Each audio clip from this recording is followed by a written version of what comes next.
Rajeswari, Israel Iran இடையேயான போர் இரண்டாவது வாரத்தை தொடர்ந்து தீவிரமடைந்துள்ள சூழ்நிலையில் ஐக்கிய நாடுகள் சபையின் அவசர பாதுகாப்பு கவுன்சிலின் அவசர கூட்டம் இன்று நடைபெற்றது. இந்த கூட்டத்தில் அந்த நிரந்தர உறுப்பினர்கள் ஐந்து நாடுகளும் 10 நிரந்தரமல்லாத அந்த உறுப்பினர்களும் கலந்து கொண்டனர். இதில் ஈரான் மற்றும் இஸ்ரேல் நாட்டின் அதிகாரிகளும் பிரதிநிதிகளும் பங்கேற்று ஒருவருக்கொருவர் அவர்கள் தங்கள் குற்றச்சாட்டுகளை கூறினார்கள். இந்த போரை நிறுத்துவது தொடர்பாகவும் அமெரிக்கா இந்த போரில் 2 வாரத்தில் முடிவெடுப்பது தொடர்பாக அறிவித்திருப்பது குறித்தும் இந்த பாதுகாப்பு கவுன்சில் கூட்டத்தில் விவாதிக்கப்பட்டது. அப்போது அணு ஆயுத பரவல் தடை சட்ட ஒப்பந்தத்தை மீறும் வகையில் எந்த நாடுகளும் இந்த போரில் பங்கேற்க கூடாது என்று ஐக்கிய நாடுகள் சபையின் சார்பாக வலியுறுத்தப்பட்டது.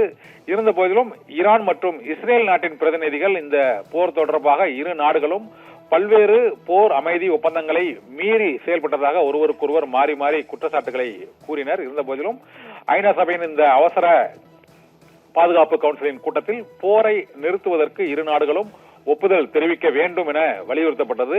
இந்த சூழ்நிலையில் 2 நாடுகளிலும் அந்த அணுசக்தி நிலையங்கள் மீதும் மற்றும் அப்பாவி பொதுமக்கள் வசிக்கும் இடங்கள் மீதும் இந்த குண்டுவீச்சை உடனடியாக நிறுத்த வேண்டும் என்றும் ஐக்கிய நாடுகளின் இந்த பாதுகாப்பு கவுன்சிலின் கூட்டத்தில் இரு நாடுகளின் பிரதிநிதிகளிடம் வலியுறுத்தப்பட்டது.